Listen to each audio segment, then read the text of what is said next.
Hello, everybody, and here's your screencast to go over the new safety evaluation cycle.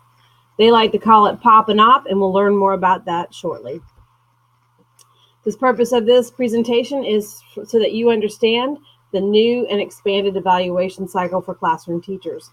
Who's going to get evaluated? We'll find out that shortly. First, let's get in the mood by watching this movie about real-world evaluations. So, the evaluation cycle has two parts. The POP cycle, which is the pre-conference observation that's announced, and a post-conference. Then in the spring, there's an unannounced observation and a post-conference. Here's a visual that helps you remind you of that. Pre-conference, observation, and post-conference. And remember, the observation is announced. During the pre-conference, we will be picking the time and date for your observation, so you will know. All classroom teachers receiving full classroom observations using the rubric will receive a pre- and or post-conference. The conferences are designed to promote reflection and encourage professional growth and development. So when we have our pre-conference, the purpose is to collect evidence related to planning. How did you come up with this lesson plan? Also, it gives the opportunity for you guys to explain to me what why the context of the lesson, or why you're doing this with this group and not with this group, and also what children you do special things for that I may not know before I come into the lesson. The teacher will be notified by the date and time for the pre-conference and at least 3 school days in advance. So you'll know just about everything in advance. The POP cycle, the pre-observation, the observation, and then the post-conference. We review the lessons and generate questions from the lesson plan before. We pick a date and time for your observation. And at that time, I'm looking at what the teacher says and does and what the students say and do. Observations must encompass the entire class period. Post-conference, communication between classroom and observation and post-conference. So after the lesson, we'll set up a post-conference and we'll talk about the strengths and the weaknesses of the lesson. How does this benefit you? It helps you because you can give me pre-knowledge of what's going on in your classroom, why you're teaching this lesson, why you're teaching it this way for these students. It helps me, it helps you guys get your voice before I come in to see the lesson, and also it helps me to focus on specific strategic things that you're already doing in your class for your students.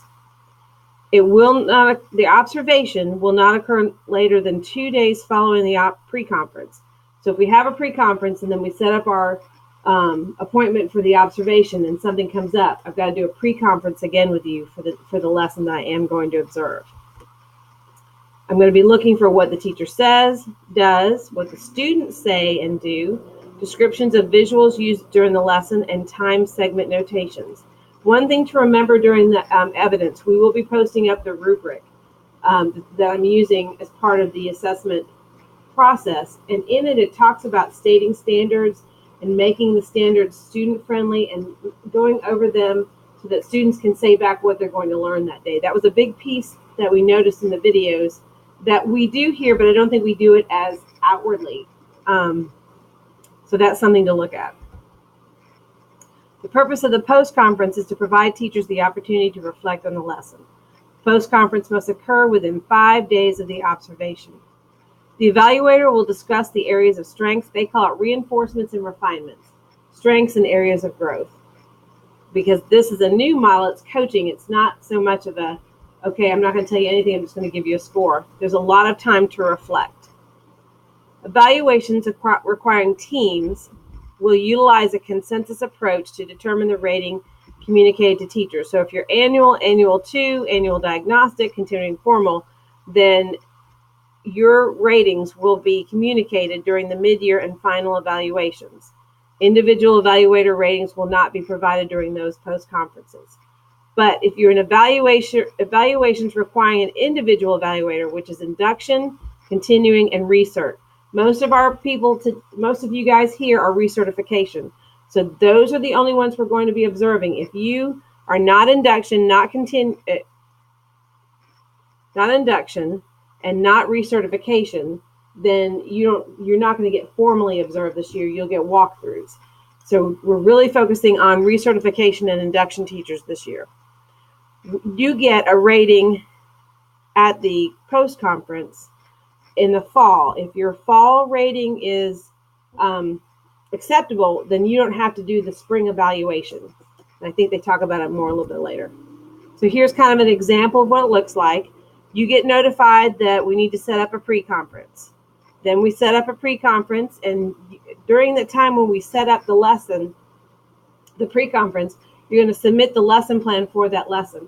And we're going to talk about that a little bit more about templates of using lesson plans. We're going to give you some samples of some lesson plans that you may want to use, and you may want to use them for forever or a couple weeks prior to get used to using them, because we want to make sure that certain pieces are highlighted in your lesson plans. Then we go ahead and have a pre-conference. We have an observation. Then you complete the lesson reflection. Then we have a post-conference. Then the cycle begins again.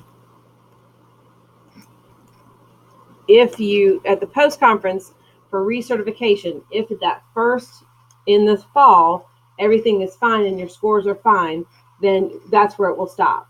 But if you have an area of refinement that caused your score not to be the meeting score, then we will have another chance to remediate that in the springtime. But that observation in the springtime is unannounced. Again, the final period. So let's say you have to go through the spring portion of it.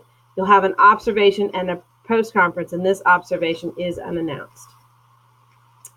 All right, I hope you enjoyed this screencast of the presentation. Please use it as a reference, and please let us know if you have any questions.